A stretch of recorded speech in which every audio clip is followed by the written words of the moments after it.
No way. Dead Man is back. Let's go.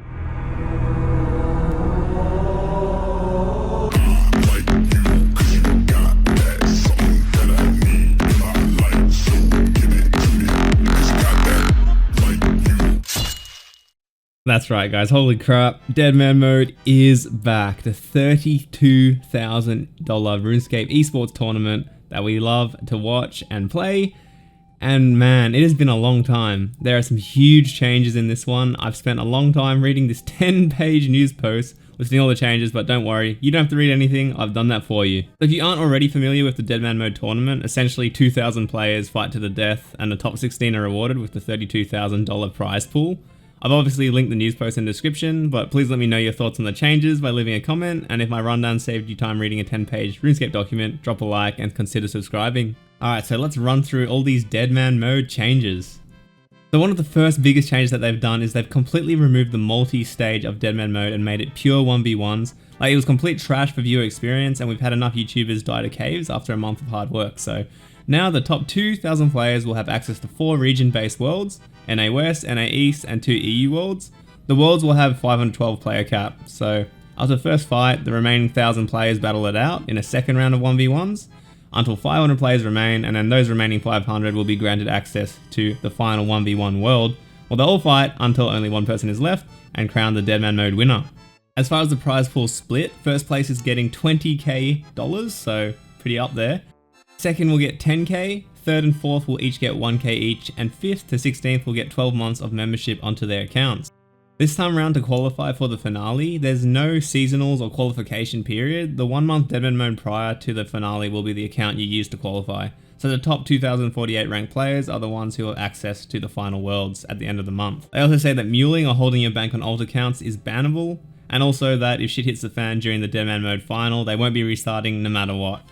There's no changes to safe areas or sculling, bank keys, and safety deposit boxes, but they are removing some multi-way combat areas as well as swapping single-way combat for singles plus combat. So that means that if you're in combat with a monster, you can be PJ'd off, which means no boxing, I guess. The multi-areas that are being changed to singles plus are Lunar Isle, Bandit Camp, Shadow Dungeon, Barbarian Village, and White Wolf Mountain. This means that it's not going to be as dangerous to go to the Barbarian Village or go down to the Stronghold, so that will be really great for early game players. But due to the introduced singles plus combat mechanic, people who used to AFK and spiders and that can now just get killed if anyone finds them, so I guess the meta has shifted a lot for sure. Okay, onto the huge changes. Starting with the most controversial one, they're adding in a 3-life system.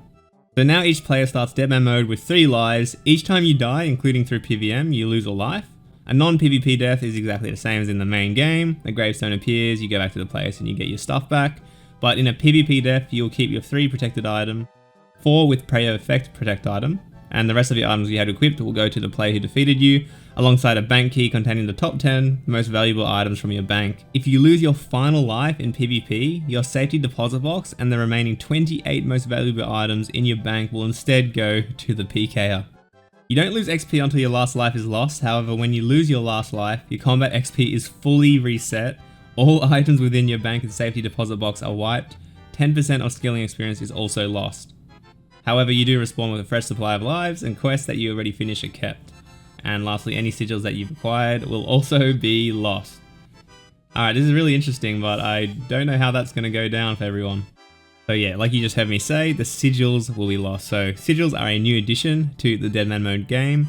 They're basically relics from leagues that buff your account with certain perks. You can have up to 3 sigils active at one time, as they are available on the GE, or you can buy them from other players. But you can only have 2 combat related sigils active at the same time.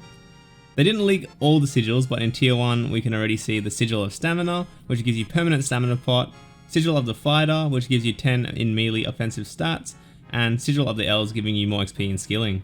Another big change they're making is removing all previous restrictions other than minigames and the nature rune chest in Arty. So there's going to be Venom items, this Dead Man mode making the Serp, Helm and Staff really high priority. I'm not a big fan of this because Venom is extremely OP and the gap between a player with and without is too big. But I guess it is what it is, and I'll make sure I try and get one of those. As far as the smaller content changes, Teleblock is now going to be 150 seconds on a full and 75 for a half. Zaya House Favor is also automatically set to 100%, so thank God no more having to find books. and door spamming is being fixed, as well as chins on death will appear to the PKer, all rune and arrow shops will replenish at a faster rate, etc. So moving on, combat level worlds, another new addition and a pretty big change. So it will combat muling as well as swapping. So these combat worlds, your accounts will basically get locked to worlds according to your combat level. So players with extreme combat level advantages can't stomp the really low levels trying to catch up. So if you're playing a little bit less this tournament, you'll still be able to participate in the finals so long as you get your levels up enough in the end. The worlds are split into level 3 to 35, combat level 36 to 70, 71 to 100, and 101 to 126. So these worlds also have XP multipliers to incentivize leveling up rather than staying at a lower combat level, and there are also quest unlocks tied to different worlds. So level 3 to 35 has a 10x XP multiplier, and Ernest the Chicken, Goblin Diplomacy, Rune Mystery, Shield of Arav, RFT Part 1, and Druidic Ritual is also automatically unlocked. Levels 36 to 70 have a 15x XP multiplier, as well as unlocking Tree Gnome Village, Priest in Peril, Animal Magnetism, Addy Gloves unlock, 100% Zaya Favor, and the bigger and badder Slayer perk. 71 to 100 now goes up to 20x XP multiplier, Lost City unlock, Merlin's Crystal, Dragon Slayer Hero's Quest, and Dragon Gloves, and then 101 to 126 just gives a 25x XP multiplier, as well as access to Barrow's Gloves.